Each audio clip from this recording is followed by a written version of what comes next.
बहुत समय पहले की बात है। अमनपुर गांव में एक गरीब किसान अपने 3 बेटों के साथ रहता था।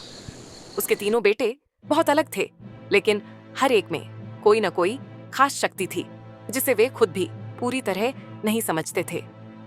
पहला भाई विक्रम, जो बहुत ही बलशाली था, उसकी शक्ति असीम थी और वो किसी को भी हरा देता था। दूसरा भाई विजय, जो जल को नियंत्रित कर देता था और अपनी इच्छा से बारिश करा देता था। तीसरा भाई वीर, जो बहुत ही बुद्धिमान था और एक कुशल योजनाकार था। वह दूर से आने वाली किसी भी आहट को सुन लेता था और समझ भी जाता था। मेरे तीनों बेटों, तुम बोलते हो मेरे में ये शक्ति है, मेरे में वो शक्ति है, पर इन शक्तियों का क्या फ़ायदा? हम तो गरीब के गरीब ही हैं। बस गांव वाले तुम्हारी वाहवाही करते हैं कि वीर इतना बुद्धिमान है, विक्रम इतना शक्तिशाली है। इन शक्तियों का क्या फ़ायदा?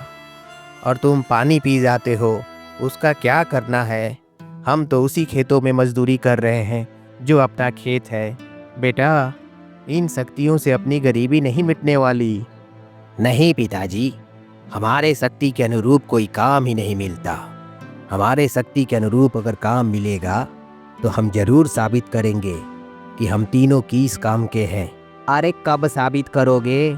मेरे मरने के बाद साबित करोगे? नहीं पिताजी, हम लोगों को गुरुदेव ने बोला है कि तुम लोगों का जन्म किसी बड़े कार्य के लिए हुआ है और हम लोग वो बड़ा कार्य ही करेंगे। अब ये गुरुदेव कहाँ से आ गए? और ये कौन से गुरुदेव जो तुमको बड़ा कार्य करने के लिए बोले हैं? अरे वही पिताजी, जो बचपन में हमें पेड़ के नीचे नदी के किनारे शिक्षा देते थे। अरे वो तो कब के चले गए। तुम उनकी बातों को गांठ बांध के बैठे हुए हो। अगर काम नहीं करोगे तो क्या खाओगे? मैं तो कभी भी मर जाऊंगा। तभी बाहर दरवाजे पर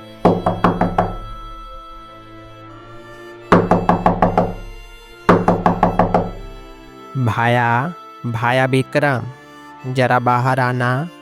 आवाज सुनकर विक्रम बाहर आता है। बताओ भोली, क्या हुआ?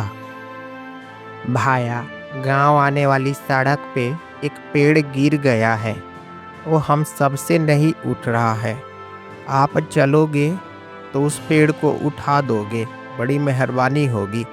सब लोग आपका इंतज़ार कर रहा है वहाँ पे। चलो भाया। अच्छा ये बात है, अभी चलता हूँ। विक्रम भोली के साथ पेड़ उठाने और गांव वालों की मदद करने जाता है और अपनी शक्ति से एक झटके में ही पेड़ उठा देता है और सड़क से दूर कर देता है। गांव वाले तो उसकी शक्ति देख के चकित हो जाते हैं। वाह भाया विक्रम, आपने तो एक झटके में ही पेड़ उठा दिया। विक्रम भाया की जय हो, विक्रम भाया की जय हो। उधर गांव का किशुन अपनी बकरियों को घास चराने गांव से थोड़ी दूर जंगल के पास गया था। जल्दी जल्दी घास चारो, तभी न घर जाएंगे। इतना देर से चरोगी तो कब घर जाएंगे? शाम हो जाएगा घर जाने में। मेरी बकरियां सब मुझे बहुत परेशान करती है। इतना देर लगाती है चरने में। रोज शाम हो जाता है घर जाने में। तभी एक नीले रंग का विशालकाय दानव आता है। किसुन की तो आंख खुली रह गई। पलक झपकते ही दानव किसुन को अपने पंजों में दबा के चल देता है रास्ते में। एक राहगीर देखता है तो उसके भी होश उड़ जाते हैं। वो तो जमीन पे गिर जाता है। किशुन गांव नहीं लौटा था तो गांव में कानाफूसी शुरू हो गई थी कि आखिर किशुन क्यों नहीं लौटा। पर राहगीर अगली सुबह सीधा राजमहल के पास जाता है और मंत्री को बाहर बुला के सारी बात बताता है। मंत्री जी, कल हमने अपने गांव के पास किशुन को एक दानव को उठाते हुए और लेके जाते हुए देखा। मैं तो ये देखते ही गिर गया। वो नीला रंग का दानव था और किशुन को एक ही हाथ से उठा के लेके तेजी से भाग रहा था। मंत्री जी, कुछ कीजिए नहीं तो। गांव के सारे लोगों को दानव उठा लेगा। नीले रंग का दानव? मुझे तो विश्वास नहीं हो रहा। तुम जाओ, मैं महाराज से बात करता हूँ। हाँ, इस बात को ज्यादा फैलाना मत, लोग डर जाएंगे। ठीक है मंत्री जी। मंत्री ये बात राजा को एकांत में बुला के बताते हैं। क्या हुआ मंत्री जी? मुझे इधर बुलाने की कोई खास वजह? सब कुछ ठीक तो है? महाराज, मामला गंभीर है। नीले रंग के दानों ने हमारे नगर के एक गांव के निवासी पर हमला किया और उसे उठाकर ले गया महाराज। इस बात की पुष्टि हमारे दूत ने भी की है और एक गांव वाले ने जो उस घटना को देखा था उसने आके महाराज मुझे बताया भी है। ये बहुत दुख की बात है महाराज। ये बात धीरे धीरे गांव में फैलती जा रही है महाराज, जिससे गांव वालों में काफी डर और भय का माहौल है। नीले रंग का दानव ये कहां से आया? ये तो बहुत चिंता का विषय है और काफी भयभीत करने वाला भी है। इसको रोका नहीं गया तो इससे प्रजा में भय का माहौल पैदा हो जाएगा और लोग घर से बाहर काम करने के लिए नहीं निकलेंगे। मैंने महर्षि ज्ञानदेव को खबर भिजवाई है महाराज, वो जल्दी ही आते होंगे। ऐसे रहस्यमयी दानों के बारे में महर्षि ज्ञानदेव के पास जरूर कुछ न कुछ उपाय रहता है। बहुत अच्छा किए मंत्री जी। अब तो गुरु ज्ञानदेव ही इस दानव से रक्षा का उपाय बता सकते हैं। कब आएंगे गुरु ज्ञानदेव? मेरे से सब्र नहीं हो रहा। महर्षि ज्ञानदेव आ गए महाराज। क्या बात है राजन, जो अचानक मुझे आना पड़ा? सब कुशल मंगल तो है? कुछ भी कुशल मंगल नहीं है। गुरुदेव नीले रंग के दानव ने राज्य के अमनपुर गांव के एक नागरिक को बकरियां चराते समय उठा के ले गया। प्रजा में डर और भय का माहौल है गुरुदेव, कुछ उपाय बताइए गुरुदेव। नीले रंग का दानव ये तो वही दानव है जिसको वर्षों पहले पिंजरे में कैद करके जंगल के पास वाले तालाब के अंदर रखा गया था ताकि वह बाहर ना आ सके। लगता है तालाब का पानी सूखने से उसकी शक्तियां फिर से जागृत हो गई। उस पे अगर बारिश की बूंदें पड़ेंगी तभी उसकी शक्तियां क्षीण होंगी। बिना बारिश के उसकी शक्तियां क्षीण और कमजोर नहीं होंगी और उसे पानी में लाना पड़ेगा ताकि और कमजोर हो जाए। गुरुदेव बारिश की बूंदों से कमजोर होगा और अभी तो बारिश का मौसम भी नहीं है, कुछ समझ में नहीं आ रहा। ऐसे में तो हम उसका कुछ नहीं कर पाएंगे, वो तो एक एक करके सबको खा जाएगा। राजन, उसका नीला रंग इसी वजह से तो है। उसको श्राप मिला है कि तुमको इस बात का एहसास रहे कि नीले आसमान से गिरने वाली बारिश की बूंदें तुम्हारी शक्तियों को खा जाएंगी। गांव का क्या नाम बताए थे राजन, जहां दानव एक नागरिक को उठा ले गया है? अमनपुर गुरुदेव। अमनपुर, वहीं पे तो है 3 जादुई बच्चे। अब तो बड़े हो गए होंगे। जब मैं उधर भ्रमण पर था तो मैंने उनको शिक्षा दी थी।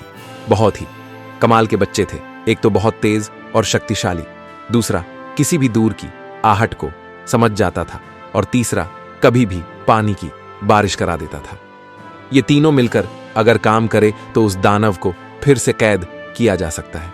उसके लिए राजन आपको अमनपुर जाना पड़ेगा और आप बस मेरा नाम भेजवा दीजिए, वो तीनों समझ जाएंगे। गुरुदेव का आदेश है। मैं आज ही खबर भेजवा दूंगा गुरुदेव, और कल मैं और मंत्री जी अमनपुर पहुंच जाएंगे दानव को पकड़ने की योजना बनाने के लिए। राजा अपने एक दूत को अमनपुर भेज देते हैं और वह दूत खोजते खोजते तीनों भाइयों के घर पहुंचता है। मैं राजमहल से आया हूँ। राजा ने ये खबर भेजवाई है कि तीनों भाई वहीं मिलेंगे जहाँ पे आपको गुरु ज्ञानदेव शिक्षा दिया करते थे। कल सुबह उसी पेड़ के नीचे राजा आप लोगों का इंतज़ार करेंगे, तो तीनों भाई कल वहीं राजा के पास चले जाइएगा। जरूर ये गुरु ज्ञानदेव का संदेश होगा। हम जरूर जाएंगे राजदूत, हम जरूर जाएंगे। अगली सुबह तीनों भाई राजा और मंत्री के साथ नदी के किनारे वाले पेड़ के पास मिलते हैं। तीनों भाइयों, समस्या बहुत गंभीर है और सबको पता है कि आपके गांव से किसून बकरी चराते समय गायब हुआ है। वह गायब नहीं हुआ है, उसको दानव उठा के ले गया है। अगर उस दानव को पकड़ना है तो तीनों भाइयों को अपनी जादुई शक्ति दिखानी होगी, तभी वो हमारे पकड़ में आएगा। एक भाई को उसको गांव के तालाब के पास भगा के लाना होगा, दूसरा भाई उसकी आहट समझते ही बता देगा, तभी उस पे तीसरा भाई बारिश करा देगा। बारिश होते ही दानव की शक्ति खत्म होने लगेगी, ऐसा गुरुदेव ज्ञानदेव ने बोला है। तो आप लोग तैयार है? महाराज, मैं उसको कितना देर तक भी रोक के रख सकता हूँ और मैं उसको दूर भगा के भी लाऊंगा। मुझे इस बात का कोई डर नहीं है कि वो राक्षस या दानव मुझे क्या करेगा। महाराज, मैं अपने जान पे खेल के मैं उसको उस स्थान पे लाऊंगा। महाराज, मैं उसकी आहट को समझ जाऊंगा महाराज, और उसकी आहट को आते देखते हुए ही मैं तुरंत इसको बता दूंगा, जिससे तुरंत बारिश कराने में आसानी होगी। महाराज, वो जैसे ही हमारे तालाब वाले जगह पे आएगा, मैं तुरंत अपनी इच्छा से बारिश करा दूंगा। महाराज, शाबाश तीनों भाइयों, मुझे तुम लोगों से यही उम्मीद थी। कल सब लोग अपनी योजना के हिसाब से काम करेंगे। विक्रम, तुम बकरियों को लेके वही जाना जहां से किसुन को दानव ले गया था, और उसको भगा के तालाब के पास लाना। हम लोग वहीं मिलेंगे। अगली सुबह विक्रम बकरियों को लेके वही जाता है और दानव का इंतजार करता है। आज उस दानव की खैर नहीं। मजा आएगा, इस मानव को खा के मजा आएगा। विक्रम तेजी से भागता है। मुझे दानव की आहट सुनाई दे रही है, मुझे दानव की आहट सुनाई दे रही है। जय इंद्रदेव की बारी शुरू हो जा। धोखा है मेरे साथ, धोखा किया तुम लोगों ने।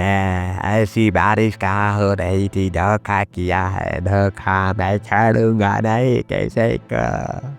दानव का शरीर धीरे धीरे छोटा हो जाता है। तुम्हारे जैसे दानव की जगह पिंजरे में पानी के नीचे ही है, ताकि तुम भोले भाले इंसानों को खाने की हिम्मत न करो। मुझे तीनों भाइयों की शक्ति पर गर्व है। तुम लोग आज से राजमहल में रहोगे और राज्य की सुरक्षा में अपनी सेवा दोगे। और भी रोचक कहानियों के लिए इस चैनल को लाइक, शेयर और सब्सक्राइब जरूर करें। नमस्कार।